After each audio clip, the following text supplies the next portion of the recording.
তো আজি সংবাদমেলৰ আৰম্ভণিতেই মই অসমৰ মাননীয় মুখ্যমন্ত্ৰী ডক্টৰ হিমন্ত বিশ্ব শৰ্মা ডাঙৰীয়াক ধন্যবাদ আৰু কৃতজ্ঞতা জনাইছোঁ যে এগৰাকী মহিলা বিত্তমন্ত্ৰী যিগৰাকীয়ে একেৰাহে পঞ্চমবাৰৰ বাবে অসম বিধানসভাত বাজেট দাখিল কৰাৰ সৌভাগ্য হৈছে দায়িত্ব দিছে আৰু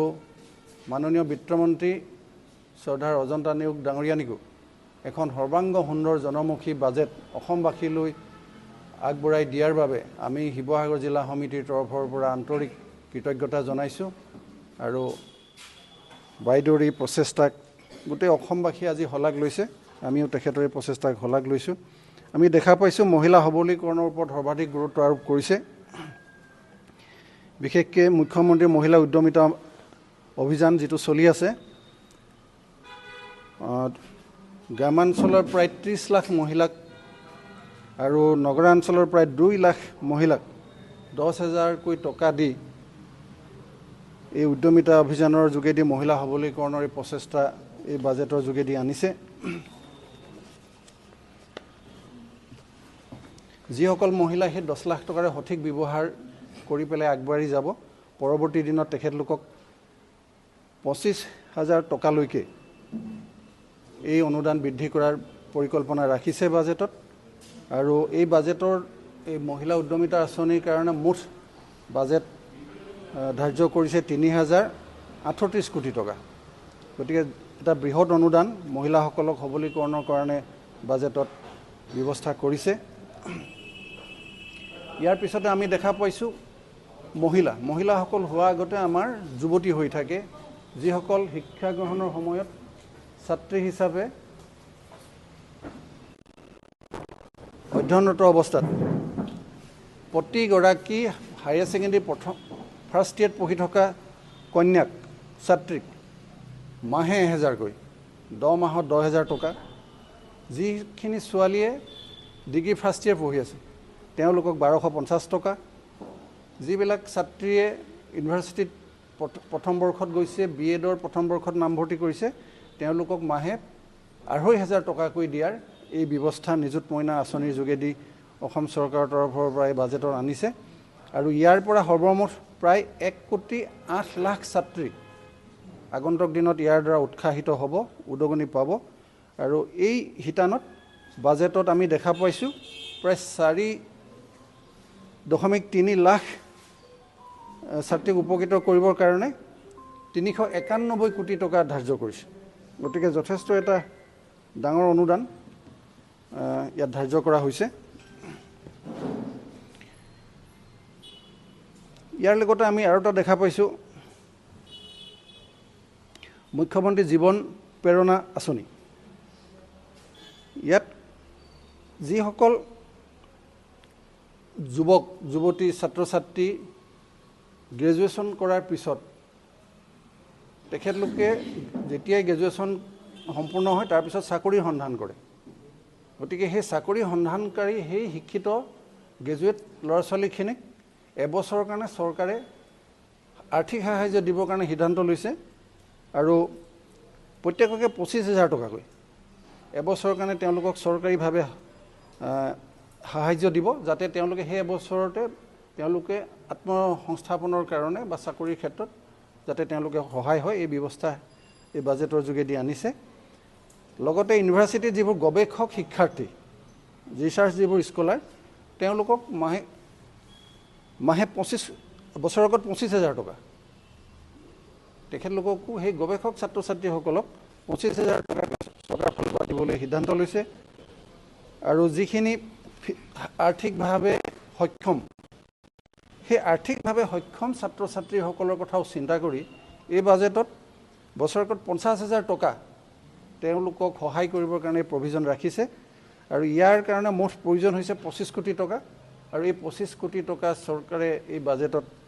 ধাৰ্য কৰিছে আমি নিশ্চিত যে এই জীৱন প্ৰেৰণা আঁচনিৰ যোগেদি আমাৰ শিক্ষিত যুৱক যুৱতীসকল ইউনিভাৰ্চিটিৰ ৰিচাৰ্চ স্কলাৰসকল আৰু আমাৰ বিশেষভাৱে সক্ষম ছাত্ৰ ছাত্ৰীসকল যথেষ্ট পৰিমাণে উপকৃত হ'ব আত্মনিৰ্ভৰ অসম আঁচনি মুখ্যমন্ত্ৰী আত্মনিৰ্ভৰ অসম আঁচনিৰ যোগেদি আমাৰ 2 লাখ টকাকৈ নিবনুৱা যুৱক যুৱতীক দি সহায় কৰাৰ ব্যৱস্থা কৰিছে আৰু যিসকলে বৃত্তিগত ডিগ্ৰী যিসকল যুৱক যুৱতীয়ে লৈছে তেখেতলোকক 5 লাখ টকালৈকে দিয়াৰ প্ৰভিজন ৰাখিছে 5 লাখ আৰু এই টোটেল যি ধনৰাশি হ'ব তাৰ 4% বিশেষভাৱে সক্ষম যুৱক যুৱতীৰ কাৰণে সংৰক্ষিত কৰি ৰাখিছে আৰু সৰ্বমুঠ বাজেট প্ৰভিজন হৈছে 773 কোটি টকা গতিকে এটা বৃহৎ ধনৰাশি এই যুৱক যুৱতীসকলক সহায় কৰিবৰ কাৰণে অনুদান হিচাপে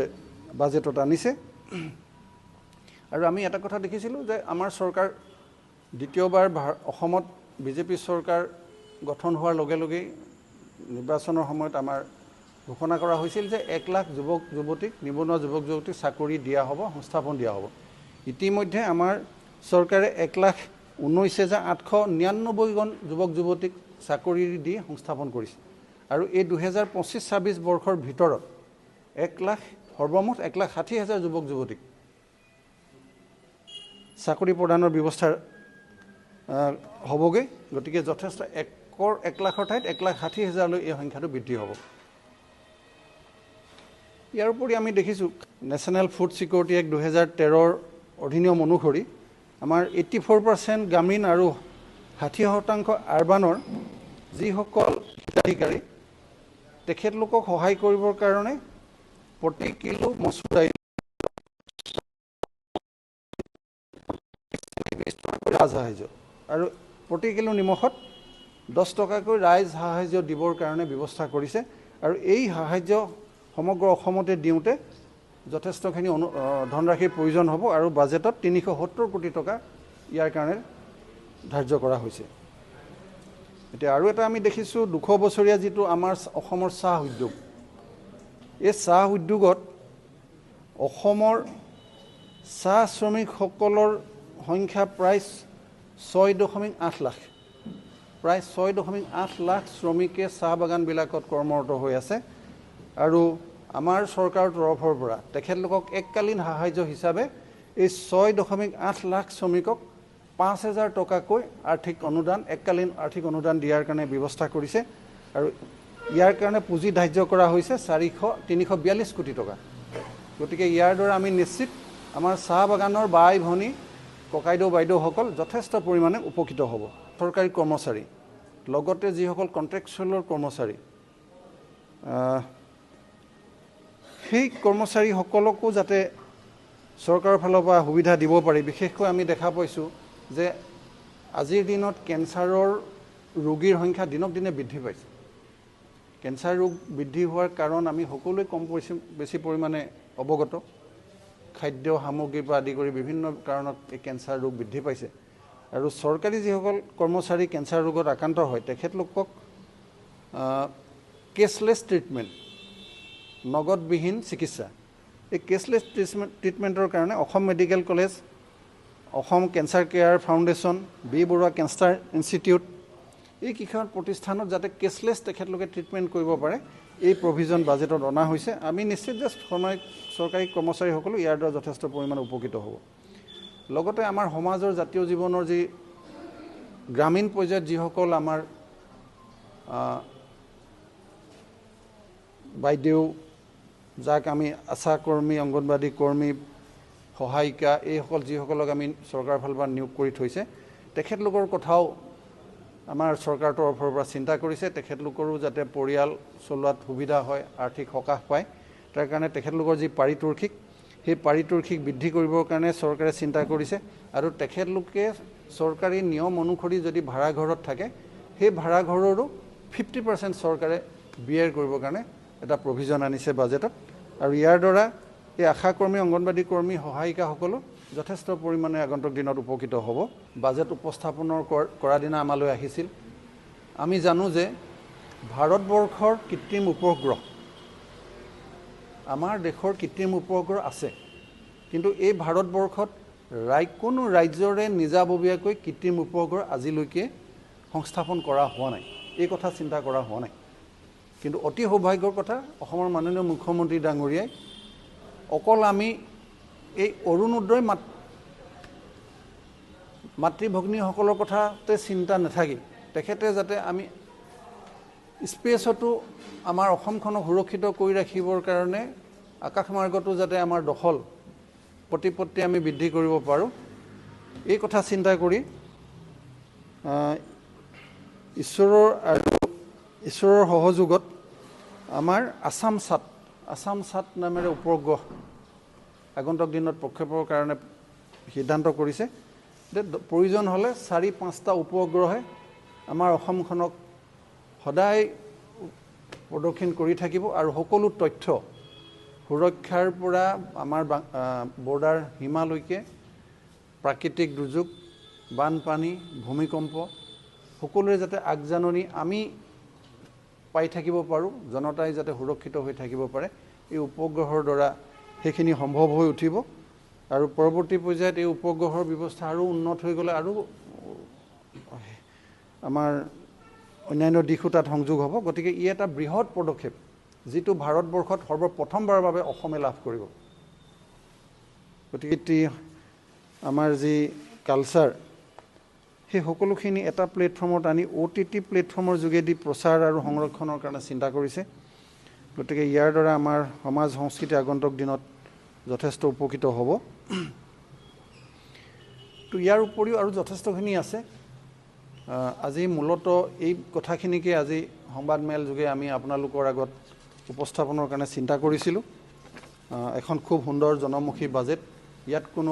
কোনো আজি সমালোচনা কৰিব পৰা নাই যে বিজেপিয়ে নিৰ্বাচনৰ কাৰণে নিৰ্বাচন কেন্দ্ৰিক এখন বাজেট উপস্থাপন কৰিছে। এইটো কেতিয়াও নহয়, কোনো নিৰ্বাচনমুখী এখন বাজেট নহয়। এইখন অসমৰ জনসাধাৰণক সৰ্বাংগীন বিকাশৰ কাৰণে যি ব্যৱস্থা, তাৰহে এখন প্ৰকৃত বাজেট। ইয়াত কোনো নিৰ্বাচন কেন্দ্ৰিক বাজেট নহয়, অসম মূল লক্ষ্য। গতিকে মই এই বাজেটক আমি শিৱসাগৰ জিলা সমিতিৰ তৰফৰ পৰা পূৰ্ণ সমৰ্থন জনাইছোঁ। খুব ভাল হৈছে বুলি আমি প্ৰকাশ কৰিছোঁ। গতিকে শেষত মই এষাৰ কথাৰে আজিৰ সংবাদমেল সামৰণি মাৰিম। অসম আমাৰ ৰূপহী, গুণৰো নাই শেষ, ভাৰতৰে পূৰ্ব দিশত সূৰ্য উঠা দেশ। গতিকে এই ছেটেলাইটৰ যোগেদি ভাৰতৰ পূৰ্ব দিশত এই অসম দেশ আগন্তুক দিনত ভাৰতৰ বুকুত সদায় জিলিকি থাকিব, সৰ্বপ্ৰথম পদক্ষেপ। গতিকে এটা সুন্দৰ পদক্ষেপ। এইখিনি আছিল মূল বিষয়। গতিকে শেষত মুখ্যমন্ত্ৰী ডাঙৰীয়াকে প্ৰমুখ কৰি অসম চৰকাৰ, বিত্তমন্ত্ৰী ডাঙৰীয়াক আমি শিৱসাগৰ জিলা সমিতিৰ তৰফৰ পৰা পুনৰ আন্তৰিক শ্ৰদ্ধা আৰু কৃতজ্ঞতা জনাইছোঁ। অসম জনমুখী এখন বাজেট দিয়াৰ কাৰণে আমি হিয়া ভৰা কৃতজ্ঞতা জনাইছোঁ। ধন্যবাদ। দেখা যায়, আমি অভিযোগ পাওঁ, আমি গম পাওঁ যে হাতী বা জীৱ জন্তুৱে আমাৰ কৃষক বা সাধাৰণ জনতাক বহু ক্ষেত্ৰত আক্ৰমণ কৰে। আমাৰ জনতা বহু ক্ষেত্ৰত মৃত্যুমুখতো পৰিবলগীয়া হয়। গতিকে বন্যজন্তুৰ আক্ৰমণত যদি আমাৰ কোনোবা সাধাৰণ জনতা বা কৃষক কিবা কাৰণে মৃত্যুমুখত পৰে, তেতিয়াহ'লে 4 লাখৰ পৰা 5 লাখ টকালৈকে চৰকাৰে তেখেতলোকক এককালীন সাহায্য দিবৰ কাৰণে বাজেট প্ৰভিজন আনিছে। আৰু যদি আমাৰ সেই জীৱ জন্তুৱে শস্য পথাৰ নষ্ট কৰে, খেতি বাতি খাই যদি নষ্ট কৰে, তেতিয়াহ'লে 8 লাখ 12 বিঘাত 8,000 টকালৈকে ক্ষতিপূৰণ দিয়াৰো এটা প্ৰভিজন এই বাজেটত আনিছে। গতিকে ইয়াৰ দ্বাৰা আগন্তুক দিনত আমাৰ কৃষক ৰাইজো যথেষ্ট উপকৃত হ'ব, জনসাধাৰণো সুৰক্ষিত হ'ব। এতিয়া অসম চৰকাৰে চিন্তা কৰিছে যে আমি অসমত দেখা পাইছোঁ যে আমাৰ প্ৰায় মানুহৰ ঘৰতে বাঁহ গছ, কম বেছি পৰিমাণে প্ৰায় মানুহৰ, গাঁৱলীয়া মানুহৰ প্ৰত্যেক ঘৰতে ন্যূনতম এজোপা হ'লেও বাঁহ গছ থাকে। গতিকে সেই বাঁহক যাতে এটা ব্যৱসায়িক ভিত্তিক এটা আৰ্থিক উপাৰ্জনৰ সমল কৰিব পাৰি, সেই কথা চিন্তা কৰি বাঁহক সেই পৰ্যায়লৈ লৈ যাবৰ কাৰণে আমাৰ সাধাৰণ জনতাক উদগনি জনাবৰ কাৰণে ভাৰত চৰকাৰৰ তৰফৰ পৰা আমাৰ ৰাজ্য চৰকাৰক জনাইছিল। গতিকে ভাৰতৰ ভিতৰত প্ৰথম বাঁহ smart city, bamboo smart city অসমত নিৰ্মাণ কৰিবৰ কাৰণে আমাৰ চৰকাৰে পৰিকল্পনা কৰিছে। আৰু আগন্তুক দিনত বাঁহ উদ্যোগৰ দ্বাৰা আমাৰ বাঁহৰ খেতিয়কসকল যথেষ্ট উপকৃত হ'ব। যে আমাৰ অসমৰে বহু যুৱক যুৱতী, আমাৰ অসমৰ নাগৰিক চাকৰি সূত্ৰে হওক, অধ্যয়নৰ কাৰণেই হওক বা ব্যৱসায় কাৰণতে হওক, অসমৰ বাহিৰত বা ভাৰতৰ বাহিৰতো তেখেতলোক যায় থাকে। কেতিয়াবা যদি কিবা কাৰণে মৃত্যু হয়, বহু ক্ষেত্ৰত দেখা যায় আৰ্থিক অৱস্থা বা বহুতে চিকিৎসাৰ কাৰণেও যায়। আৰ্থিক দুৰৱস্থাৰ কাৰণে শেষত এনেকুৱা পৰ্যায় হয় যে ডেড বডিটো ঘৰলৈ আনিব নোৱাৰে। এটা চৰম অৰাজক এটা পৰিস্থিতি। দুখীয়া পৰিয়ালটোৱে হাহাকাৰ এটা অৱস্থাৰ সন্মুখীন হয়। গতিকে সেই মৃতকক যাতে সেই সন্মান জনাব পাৰে, সেই ডেড বডিটো যাতে নিজৰ গৃহলৈ আনিব পাৰে, তাৰ কাৰণে প্ৰয়োজনীয় সকলোখিনি খৰচ যাতে চৰকাৰে বহন কৰি পেলাই মৃতদেহ ঘৰলৈ আনি সৎকাৰ কৰিব পাৰে, সেই ব্যৱস্থাটো চৰকাৰে কৰিবৰ কাৰণে সিদ্ধান্ত লৈছে। আৰু ইয়াৰ দ্বাৰা আগন্তুক দিনত আমি মৃতকৰ প্ৰতি শেষ সন্মান জনোৱাৰ যিটো উপযুক্ত ব্যৱস্থা, ই সম্ভৱ হৈ উঠিব। লগতে আমি দেখিছোঁ যে আমাৰ সত্ৰ নামঘৰসমূহক যথেষ্ট চৰকাৰীভাৱে সহায় আগৰ পৰা কৰি আহিছে। নামঘৰবিলাকত এতিয়া 3 লাখকৈ আৰ্থিক সাহায্য দিব। পৰৱৰ্তী পৰ্যায়ত আকৌ 3 লাখ টকা দিব। সৰ্বমুঠ 6 লাখ টকালৈকে দিয়াৰ সিদ্ধান্ত লৈছে। কিন্তু সেই নামঘৰ সত্ৰসমূহত যিসকল ভকত, যিসকলে ধৰ্মীয় ৰীতি নীতি পৰম্পৰা পালন কৰি আছে, সেই ভকতসকলৰ কথা আজি দেশ স্বাধীন হোৱাৰ 18 বছৰ পিছতো কোনো চিন্তা নকৰিছে। চিন্তাৰ অভাৱ আছিল। আজি মাননীয় মুখ্যমন্ত্ৰী ডাঙৰীয়া, বিত্তমন্ত্ৰী ডাঙৰীয়ানী সেই দিশটো চিন্তা কৰি অসম চৰকাৰৰ তৰফৰ পৰা প্ৰতিজন উদাসীন ভকতক মাহে 1500 টকাৰে আৰ্থিক সকাহ দিবৰ কাৰণে সিদ্ধান্ত লৈছে। আৰু প্ৰায় উদাসীন ভকত হিচাপে 25,000 নামঘৰত আৰু সত্ৰত থকা ভকতসকল উপকৃত হ'ব। ই এটা খুব সুন্দৰ পদক্ষেপ হিচাপে আমি বিবেচনা কৰিছোঁ। মহিলাসকলক আগবঢ়াই নিয়া, মহিলা সবলীকৰণ কৰাটোৱেই মূল লক্ষ্য। এই উপযুক্ত মহিলাসকলে চৰকাৰী আঁচনি যাতে সঠিকভাৱে পায়, উপকৃত হয়, মহিলাসকলক যাতে আমি আগবঢ়াই নিব পাৰোঁ, সেইটোহে আচল মূল লক্ষ্য। ইয়াত এই অভিযোগ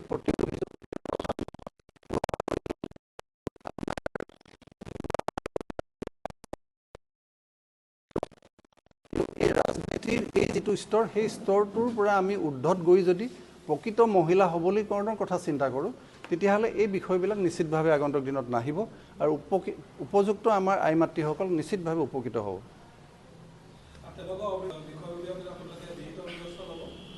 এটা কথা নিশ্চিত, ভাৰতীয় জনতা পাৰ্টীৰ প্ৰত্যেকজন কাৰ্যকৰ্তা খুব নিষ্ঠাৱান কাৰ্যকৰ্তা। তাৰ মাজত যদি কোনোবাই কেতিয়াবা সেই পথৰ পৰা বিচলিত হয়, আপোনালোকে দেখিছে যে তেনেকুৱা বিচলিত কাৰ্যকৰ্তাৰ ওপৰত দলে অনুশাসনমূলক ব্যৱস্থা লয়। আৰু আগন্তুক দিনত নিশ্চিতভাৱে দলে যি আমাৰ সংবিধান আছে, সংবিধানৰ গণ্ডিৰ ভিতৰত প্ৰয়োজনীয় পদক্ষেপ ল'ব। যিকোনো খবৰৰ বাবে যোগাযোগ কৰক 7099017330 লগতে 7099017110 নম্বৰত।